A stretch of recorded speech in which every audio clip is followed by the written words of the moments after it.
All right, I've got good news and I got bad news. Again, I got a lot in between. There is so much to cover in today's video, from industry news, things affecting all studios, from Halo to Battlefield to Warzone to Warzone-specific stuff, whether it's anti-cheat updates, key developers leaving, or new leaks for Black Ops 7 and official news for Black Ops 7. We have a bunch to talk about today. Some of it's good, some of it's bad, but it's all things we need to be aware of heading into the rest of our summer, and especially the big releases this fall. But first, you guys know I've been doing a ton of variety gaming lately, and whenever I'm not playing Warzone, one of my favorite games to actually pick up is another Call of Duty title, but Call of Duty Mobile. Now hear me out. Some of my favorite gaming memories are playing on classic maps like Crash or Raid, but you can't access those anymore except for in COD Mobile. They continue to build on their ecosystem year after year after year, and they don't wipe content away. So if you want to shoot one of your favorite guns of all time, play on some of your favorite maps, they are all there and it's continually updating. Whether it's remastering classic multiplayer maps,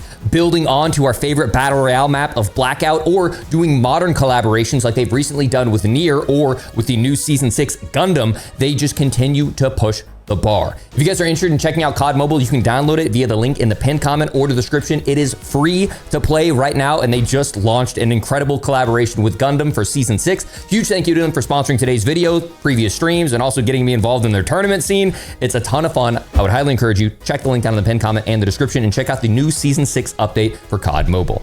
Big picture here that you may have heard of. You may have seen some of these stories. We're going to rip through them. I'm going to share some maybe insider information that you're not tracking on some of this, but we have a lot to cover.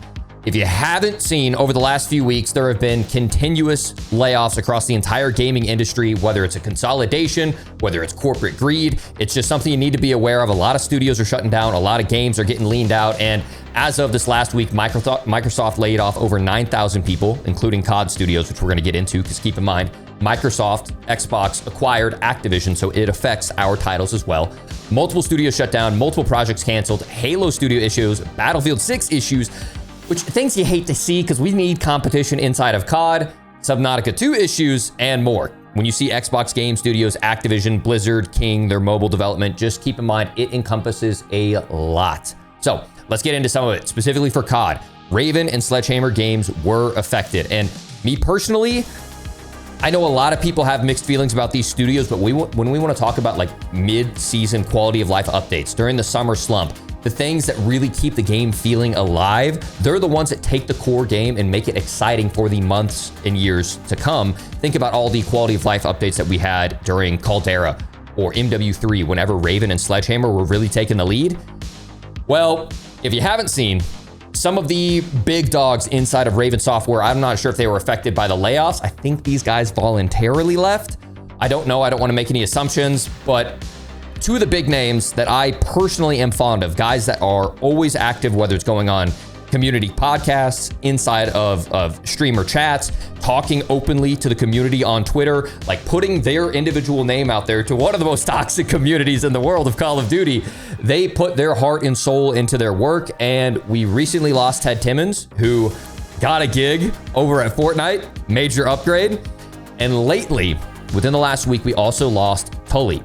And if you don't know, he is someone that was very, very active inside of the community, really getting everything involved. And some of the things that he shared of some projects that he was really hands-on with all of Raven Software. Remember, like I talked about during Warzone Caldera, some of the best quality of life updates that we had, whether it was a diverse meta, lootable perks, speed boosts, specialist bonus, titanium trials, all of the amazing content that we had in late Caldera. Early Caldera sucked. You know, Raven Software and guys like Tully, and he was actually kind of like one of the champion pushers of getting us to get ranked play as well. We'll talk more about that. For Warzone 2, think about Champions Quest, the nuke runs, and ranked play. And then obviously in MW3, we had a super clean movement. The default perks had the game running like a dream.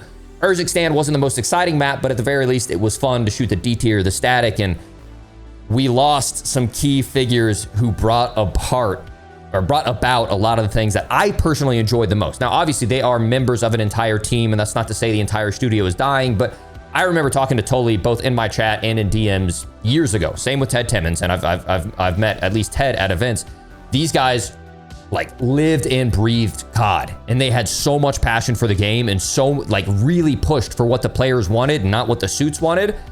And it sucks to see both Tully and Ted have upgraded and headed their way over to Epic Games. Now, I still know some of the guys at Treyarch and Infinity Ward, and I'm not to say our studio is doomed by any means. I'm optimistic about Black Ops 7 in some regards, but it does suck to see two guys who were so tied into the community have unfortunately left. But more things to go on there too. It's not just Call of Duty that's hurting and hemorrhaging. There's some insider information from Halo Studios that at least 5 employees were laid off, but more importantly, the overall mood of the community is, I don't think anybody is really happy about the quality of the product right now. There's been a lot of tension and pep talks trying to rally folks at the shift. Since 2023, there's been a general shift towards concentrated studios rather than contracted studios rather than individual contractors, and they're trying to replace as many jobs as they can with AI agents. A very consistent trend that we've seen across all of gaming and tech.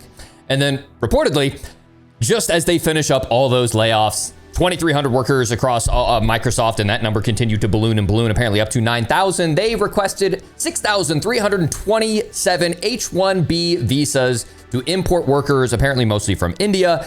And it sucks to see veteran, developers getting washed out potentially for cheaper labor. Now, that may be talented labor, and it is pretty bloated in this space, especially during the COVID era. It really felt like so much money went into these gaming studios, and they all got bloated and inefficient, and a lot of tools, with some of the tools being AI, has resulted in these some efficiencies. But at the same time, if we're getting record profits across Microsoft and Activision, and then we're completely trimming, it's just, long conversation there. I'm not a suit, but the optics of it look really freaking bad, and it's not exciting to see. It's not exciting to see at all.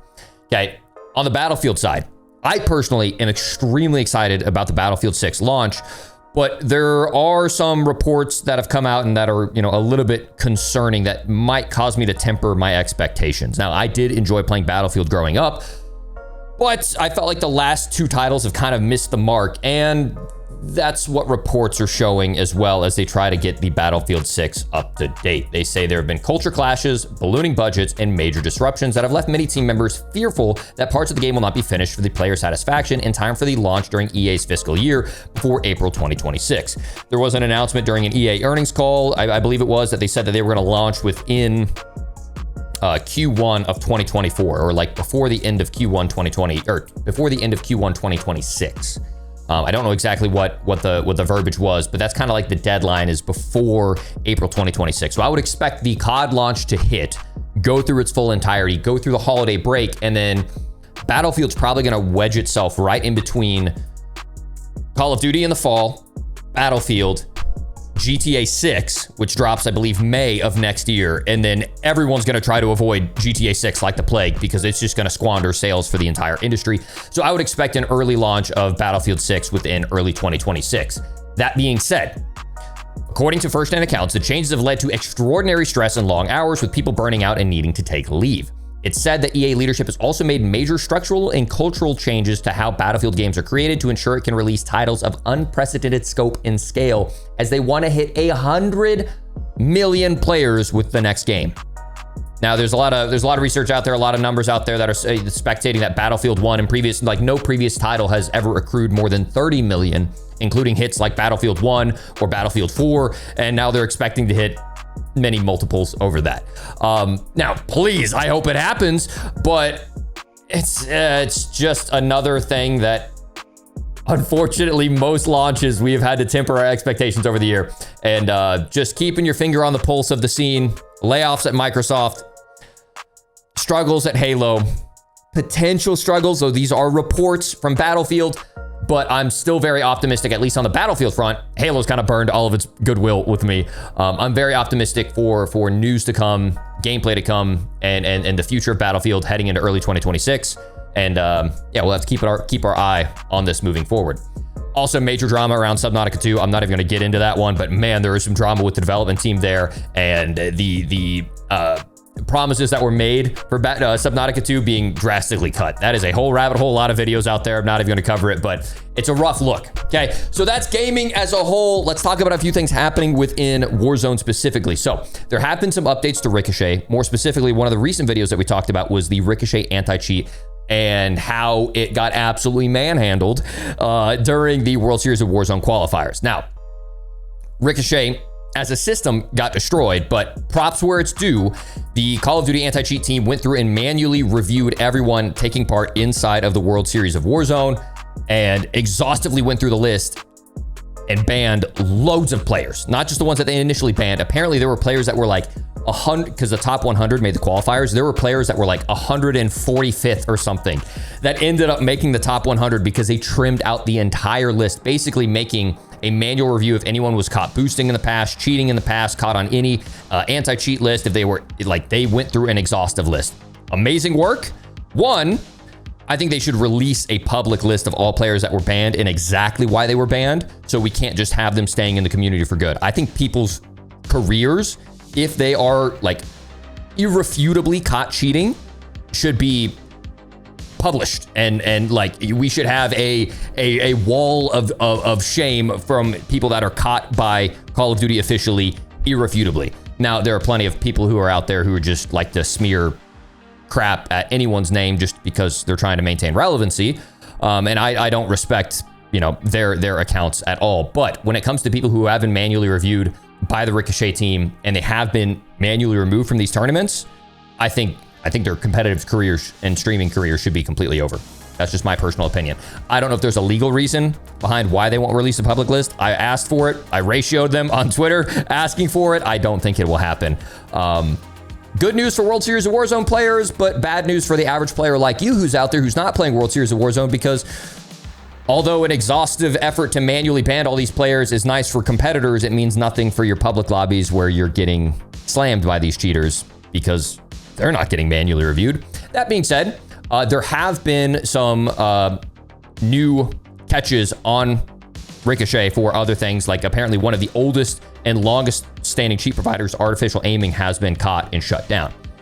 Now, that being said, this probably is going to be like engine owning being caught and shut down, and they're just going to boot up a whole nother name under a different domain and just keep supplying the cheaters. But it is nice to see a little win right there. And me personally, when I've been playing pubs, I've been noticing significantly less cheaters. The other nice thing, stay the hell away from ranked, because ranked is like it condenses all of the cheaters into ranked, Warzone ranked, and Rebirth ranked. And then when you play pubs, it's actually pretty nice because for some reason, even though they're cheating and are completely illegitimate, they're trying to achieve an meaningless rank to, you know, strut their stuff. I don't know.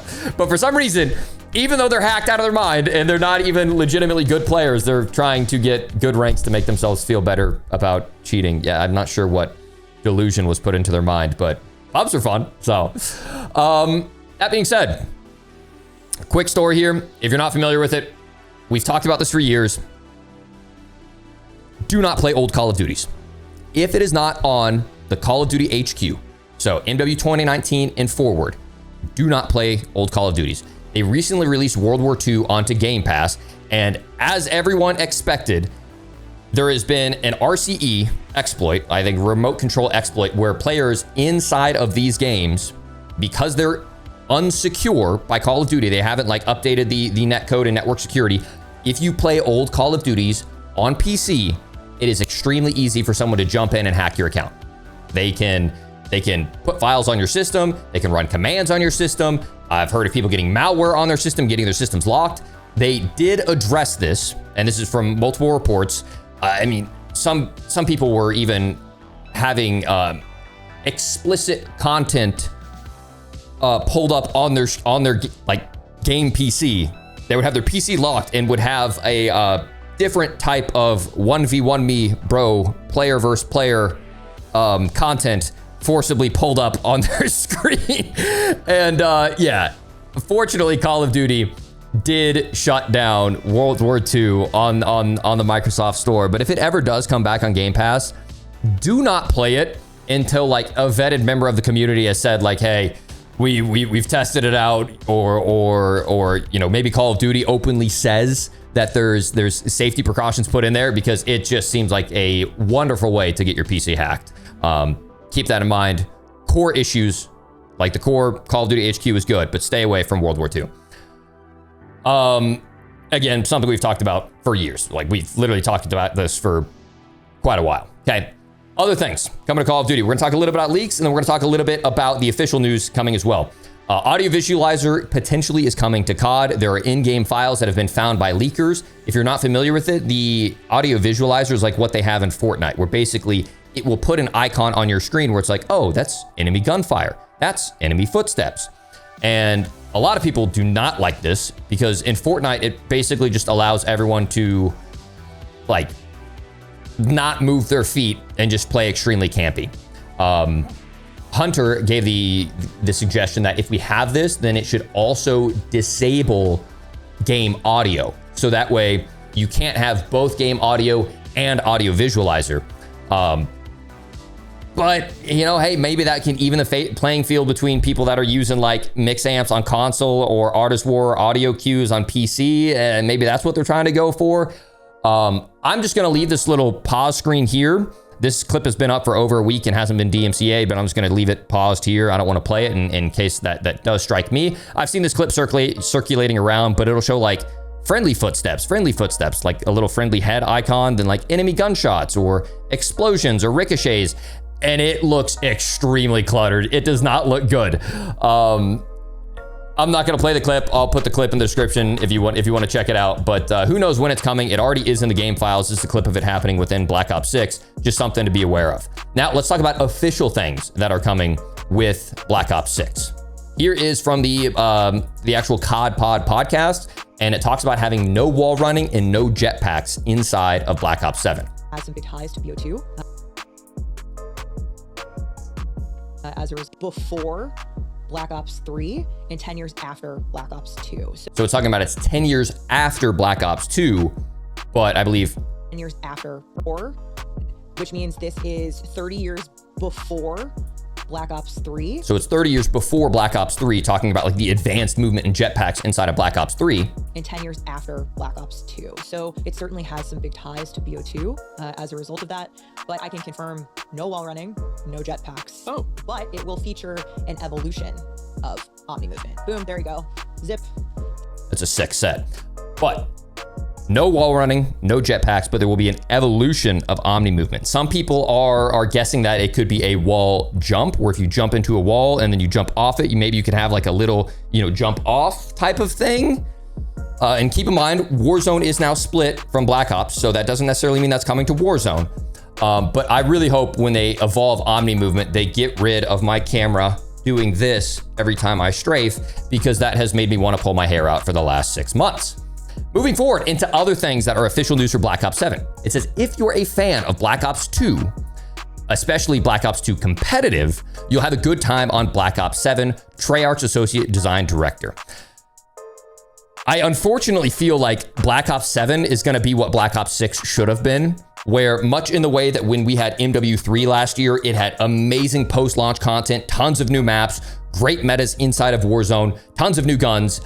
I feel like Black Ops 6 was just kind of a placeholder. I feel like the content really hasn't been there, especially on the Warzone side. Speaking of which, on the Warzone side, we didn't have any new content for Urzikstan for like 6 months whenever Black Ops 6 launched in November or in October. And then not only that, they got rid of Superstore in Urzikstan. They got rid of nuke runs in Urzikstan. They got rid of bunkers in Urzikstan. And then we get to Verdansk, and all we've had in all of Verdansk is one new tower and a train that should have been there at launch. Like, oh, I really hope they are gonna hit us with a wave of content in Black Ops 7, but I'm not keeping my hopes up. But you know, some other leaks that have come out. This is all. I think they accidentally showed it on the Xbox Call of Duty app. So the cat's already out of the bag. There are 2 new modes coming to Black Ops 7 inside of Call of Duty. Overload. 2 teams of 6 each fight to control a neutral EMP device that must be delivered to the enemy's HQ for score.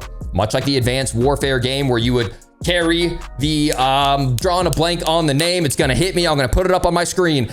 But I feel like that would be a much better competitive mode than what we currently have of Control, and I really hope that that becomes the new CDL preset for the third competitive map on top of Hardpoint and Search and Destroy, because I currently hate Control, and I think most people do. This could actually be a fun mode inside. They also have a new mode for the Skirmish. 2 teams of 20 fight to complete objectives across a large map, Ground War. Capture points of interest, destroy payloads, and transmit valuable data to score. Use your wingsuit to flank and reach objectives before your enemy. The first team to reach a score limit wins. So, some new modes that are going to be coming inside of Black Ops 7. Things to be excited about. And hopefully a new mode for competitive, because I would much rather watch something like Overload than Control. And then finally, the big news that just dropped today. Black Ops 7 worldwide reveal opening night kicks off at Gamescom. So on Tuesday, August 19th, that's when we're gonna have the worldwide reveal for Black Ops 7. That's a long time away. That's over a month away that we're gonna get the official reveal. I don't know if the game's gonna launch in like early November, late October, like it normally would. We still don't know when Call of Duty Next is. We still don't know when World Series of Warzone is. We're gonna have the opening reveal on August 19th. There is a lot of information that we need to have over the next couple of months to determine what the heck is going on with Black Ops 7. But we'll see, man. We'll see. I will say, as a player of the game right now, who's makes content on this game for a living, who plays this game on stream, I've actually been enjoying the last month or so. I thought the launch of Season 4.5 was horrible, but with the recent update where they nerfed the Krig and made things viable, like the Cypher, the Grau, the GPR, the TR2. I've actually been having a lot more fun playing. I think little things like that, little LTMs, just add so much spice and life to the game. We'll have to see, though, what the future looks like. I'm excited for not only COD, but hopefully Battlefield pulls something out. There's so many gaming stories that I wanted to cover in today's video, but it would have gone for so long, from Subnautica to Ready or Not drama. But this is kind of a recap of everything that I've been seeing going on the last couple of weeks. A lot of good things, a lot of scary things, especially in the whole state of the industry. But I'm hopeful for Black Ops 7. I feel like they've been holding out a lot of content for it. I don't know if I'm going to get invited to Call of Duty Next this year. I've been pretty harsh on the game this year. But as always, if I am, I'll just give you guys my honest opinions. In the meantime, if you don't want to wait for a game like Black Ops 7 to play our OG Call of Duty maps and shoot our OG Call of Duty guns, like I mentioned, the sponsor of today's video is COD Mobile. You can check out COD Mobile and their new Season 6 with Gundam. You can play all those classic maps. You can use all those classic guns now for free. You can download it via the link in the pinned comment and the description. But comment down below. Let me know. What do you guys think about the state of COD? Are you enjoying the meta? Are you enjoying the absence of cheaters? Are you seeing a difference in the cheaters? And especially, let me know your thoughts on like the state of the gaming industry, whether it's AAA as a whole, indie developers. I'm kind of curious what you guys think about the gaming industry as a whole and heading into Black Ops 7. I'm not as cynical as I thought it was going to be heading into Black Ops 7. I guess I'm just more... I've set my expectations a little bit more realistically after getting some lessons learned over the past 5 years.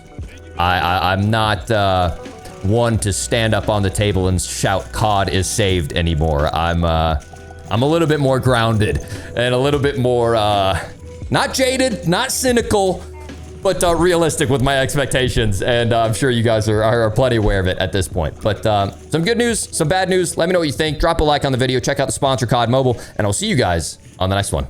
Peace.